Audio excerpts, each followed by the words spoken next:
So in this video, we're going to talk about the power of professionalism. In fact, if you were to rate your professionalism on a scale of 1 to 10, where would you rate yourself? 10 being the highest, 1 being the lowest. Better question, where would your clients rate you?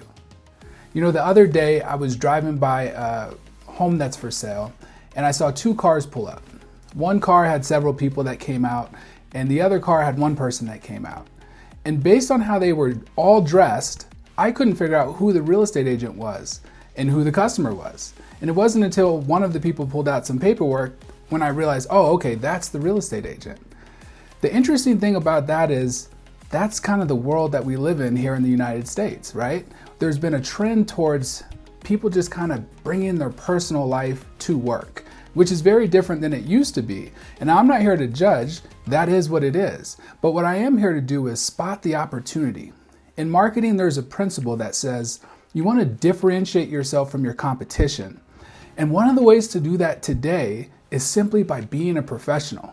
Back in the day, everybody was professional. Everybody dressed professional and brought kind of their role to work instead of their personal life. These days, all you have to do is dress professional, lose yourself to your role, show up on time, have a procedure that you operate by, avoid all the controversial topics that you shouldn't be talking about at work, and voila, you already stand out from all the other competition.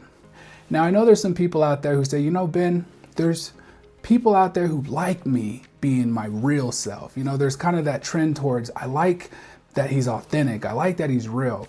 And I think there's something to that. Don't get me wrong. I don't know if you ever saw the TV show The Office back in the day. It was a TV show about this manager. His name was Michael Scott. And Michael Scott basically wanted to fit in with all his employees that were underneath him. He was the manager of the office. And he was constantly inappropriate and unprofessional, trying to fit in and be cool, be like one of the guys at work. And he thought everybody liked him and thought everybody was digging it.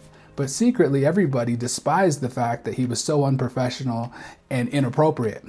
I think that might also be true and sometimes with our clients. We think that they like it, but deep down, they're kind of like, I'm dealing with it because that's kind of what it is now. So my challenge to you is to really question, hey, what would happen if I step my level of professionalism up? One of the things that I've noticed being able to travel around the world is that when I go to places like Thailand or Singapore, Malaysia, even Latin America, Mexico City, you'd never expect. Some of these countries, maybe not as prosperous as the US, but guess what? Their level of professionalism and service when I go to the hotels, the rental cars, the restaurants, etc., so much more professional than what I experience in the United States. And why do you think that is?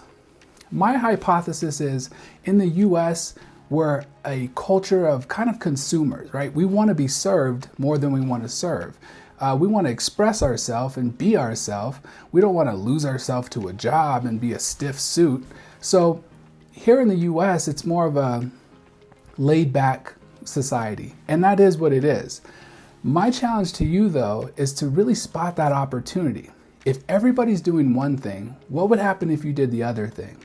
These days, it's easier than ever to stand out from the competition, and professionalism is one way to do it. And by the way, can you ever go wrong being professional? I don't think so. One of the things that we love to see is professional sports, right? When you see an athlete, in that moment, they've completely lost themselves to the moment, to their role, to their profession. In that moment, they're not a mom, they're not a dad, they're not trying to be your friend, they're just there to do their thing. And that's what your clients appreciate with you.